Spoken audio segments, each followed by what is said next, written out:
What up, y'all? I want to talk to you about how to get stronger. So first, let me give myself a quick little bit of credibility before we get going. I got my bachelor's degree in kinesiology. I cared about school. I was passionate about it. I tried hard. I did learn a lot. I am an ACSM, American College of Sports Medicine certified. I'm a level 1 personal trainer, pursuing that level 2 personal training degree or certificate. On top of that, I am going to be a master's student within the year. I start school in the fall. So I'm going to be getting my master's degree and then on to my PhD. I care about this stuff. I want to learn more about it. I've been a personal trainer for 3.5 years. I've been a group trainer. I've been a virtual trainer. I've been my own trainer. I've been a powerlifting coach. I've got a whole lot of different experiences and knowledge based on this stuff. So I hope that gives me a little bit of credibility with what I'm about to say. I'm going to focus on 4 of the main 8 training principles that ACSM puts out. So there's a whole bunch of the different places that have a whole lot of information. A lot of it is right. Some of it's contradictory. I'm going to focus on ACSM's 8 training principles, but I'm only going to talk about 4 of them because I don't want this video to be 85 minutes long. My goal is just try to get this under 4 minutes. We'll see if I can do that. First of all, I want to talk to you about muscle strength.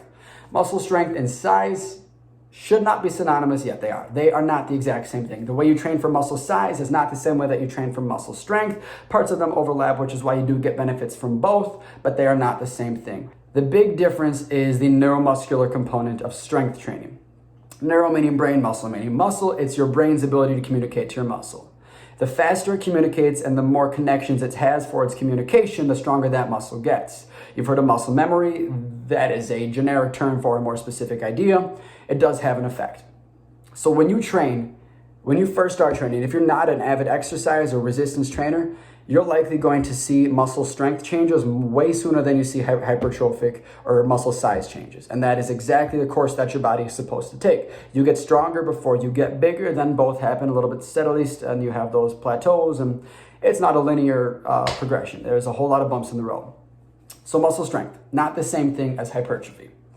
One of the training principles is overload. There's this old fable, tale, story, whatever they are, about Milo, who I believe was a Greek wrestler. And the tale goes that he got a baby buffalo or ox, and he would carry it every single day, from a baby to an adult.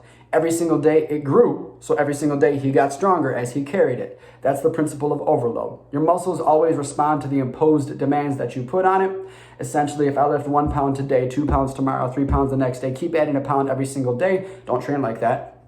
Not a great way to do it. But if you overload those muscles, constantly putting it under a new stress that is not experienced, that is how those muscles get stronger. That's the principle of overload. Challenging those muscles more than they normally do. And there's a whole lot of ways to do that.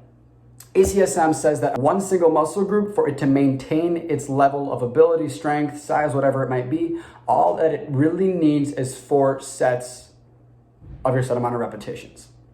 And again, that's just for maintenance. So if you want to get bigger, better, stronger, whatever that might be, you got to do more. That is, at minimum, it takes about 4 sets a week. Not too much. That's the principle of overload. On top of that, then, is specificity. So the next one is specificity. That is training specifically. If I want to get better at pushes, I got to train my push muscles. I got to do pushes. That means training my chest, training my serratus, training the front of my shoulders, my triceps, a whole lot of muscles involved with that. You need to train those muscles specifically. If I want to get better at push, doing squats and biking is not going to give me much of a benefit. I need to train specifically towards what I want to get stronger with. Then on top of that is variability. So your muscles adapt to the stimulus, to the imposed demands that you put on it. They adapt to it. They get better at it. At some point, that's where we hit those plateaus. Once you hit that plateau, even before that, ideally, so you never get to a plateau, you got to get variability. So bikers, just because they're raising their legs most of the time, still need to train upper body muscles, especially those lower back. If you're hinged forward all the time, their hip flexors are getting tight. Those abdominal muscles are constantly contracted. That might be hinged forward. Those shoulders might be rolled forward. To fix those things, you got to strain those back muscles. Your body likes equilibrium. It likes balance. It likes to have strength on both sides that's equal. You'll often see that people, when they first begin exercising, we obviously train those anterior muscles. These are the ones we see in the mirror. It's easier to train them. We live in an anterior world. We're going to train those front side muscles way better than we're going to train those back muscles until we're more experienced. So oftentimes, when you see people first beginning their training, they got shoulders rolled forward all the time. And that's just because their chest muscles are way stronger than their back muscles. And it takes a little bit of experience and knowledge to train those muscles so that they sit back and have that good posture. So that is overload. That is specificity, and then that is variability. The last one I want to mention is progression. Why I said before, don't do that 1 pound each day. That's not going to be a great way to train. Progression is important. Progression is training movements that you've done and doing them better. That's overloading them. There's different ways to do progression. So it's called periodization. That's how you break up the type of training that you do, whether it's strength, endurance, hypertrophy, high rep, low rep, long rest, low rest, variable resistance with resistance bands, or constant resistance with cable machines and dumbbells. There's a whole lot of ways to progress. And that also tailors right back into specificity and variability and that overload. Everything is intertwined. You do not have one without the other. And I'm leaving out a lot of information not mentioned in those other 4 training variables. So just with these 4, with that information alone, the knowledge that you need to know is that whatever you're doing right now is the reason you are as strong as you are. If you do more, if you're doing 5 push-ups every day, and you start doing 6 every day, your body will respond accordingly. If you add a little bit of weight to your back and still do 5 reps, your body will respond accordingly. You make a small adjustment, a small change to work a little bit harder, to push heavier weights, that's how you're gonna get stronger. Strength and hypertrophy are not the same. Bigger weights, higher resistance does not lead to bigger muscles, but it does lead to stronger muscles. You do need to work with those heavier weights. Generally, your repetitions are probably 8 reps or less. So if you're working really, your main focus is strength, you don't care about muscle size, you're probably doing 8 repetitions or less, 3 to 5 sets with 2 to 5 minutes of rest between your sets. You want those muscles fully recovered before you do that next set. And then as always, recovery time is really important. I'm starting to dig in those other 4 training principles, but recovery time is important. Muscles need about 48 hours to recover, and if you're working really heavy strength, your tendons need even more time than that to recover. Otherwise, those joints are really going to dislike you the next day, and so on until those. You don't want to get tendonitis. You need to let them recover as well.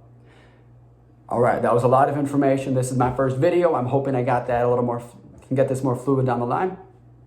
Let me know what you think. Let me know if this information helps. More information to come. All right, y'all. Last piece of advice I want to always end with is that, again, tailoring back to that point, whatever you're doing right now is the reason your body, your mind, your physique, all that stuff, your performance, all that, the way it is because of what you're doing to your body right now. If you make any sort of change, it will respond accordingly. So if you're doing nothing right now and you start doing something, does not matter what it is, anything is better than nothing. And I stand by that wholeheartedly. Anything is better than nothing. Have a great day, everybody.